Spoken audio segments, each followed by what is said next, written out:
Sir మీ పేరేంటి? నా పేరు నరసింహులు. నరసింహులు. ఎక్కడండి మీది? పరిగి. పరిగి అంటే చేవెళ్ళ పార్లమెంటే? చేవెళ్ళ పార్లమెంట్ పరిగి. ఓకే, ఎట్లా ఉంది చేవెళ్ళ పార్లమెంట్? ఏం నడుస్తుంది? ఎవరు దావా నడుస్తుంది? మా కొండా విశ్వేశ్వరరెడ్డి నడుస్తుంది ఇప్పుడు. కొండా విశ్వేశ్వరరెడ్డి దావా నడుస్తుందా? కొండా విశ్వేశ్వరరెడ్డి నడుస్తుంది. మొత్తం రాష్ట్రం అంతా కాంగ్రెస్ దావా నడుతున్నట్టు నువ్వేం? లేదు, అన్ని వాళ్ళ పథకాలు ఫెయిల్ అయినాయి.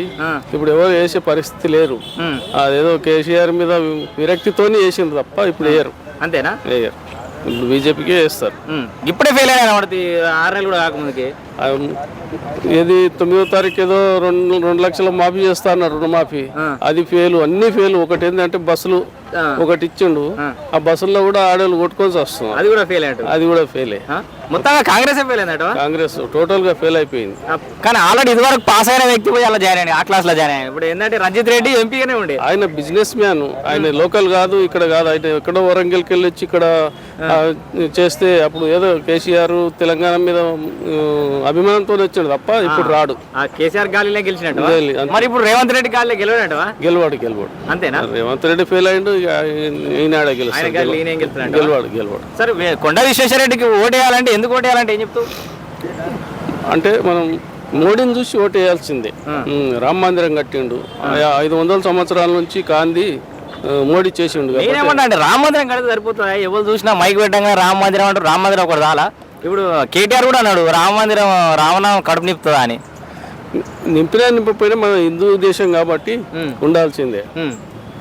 సో మెజారిటీ హిందువులు ఉన్నారు కాబట్టి ఉండాలి. గౌరవించాలి అంటావు. బీజేపీ ఉండాలి. బీజేపీ ఉండాలి. నువ్వు ఏం చెప్పినా మారేటట్లేవు. ఎందుకు మారుతాం? ఇప్పుడు 13 తారీఖు ఎన్నికలు ఉన్నాయి. 12 తారీఖున నీ మనసు మార్చే ప్రయత్నం చేస్తే ఎవరైనా? ఎవరు చేయరు. అయ్యో, ఎవరితో ఈ ప్రతి ఓటుకు ఒక రేట్ ఉంటుంది. అట్లా రేట్కు లొంగిపోయేది కాదు. బీజేపీ మోడీ రామ మందిరమే ముఖ్యం మాకు. మోడీ ముఖ్యం. ఎలాంటి పరిస్థితులు కూడా మార్పు ఉండదు. లేదు. అంతేనా? లేదు. మరి బీఆర్ఎస్ పోటీలు ఉంటాయట గట్టిగా. బీఆర్ఎస్ ఎక్కడ లేదు. ఎక్కడ ఉంది? అందరు బీఆర్ఎస్ లోకి వెళ్ళి కాంగ్రెస్ లో బీజేపీలోనే వస్తున్నారు. ఇంకా బీఆర్ఎస్ ఖాళీ అవుతుంది. సో బీజేపీ వర్సెస్ కాంగ్రెస్ ఉంటుంది అంట పోటీ. బీజేపీ తర్వాత కాంగ్రెస్ అంతే.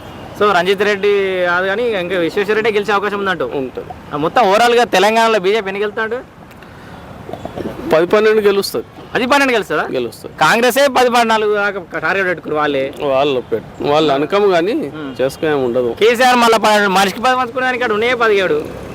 ఇక ఎవరు బీజేపీ ఉంటుంది. దేశం ఉంటుందా?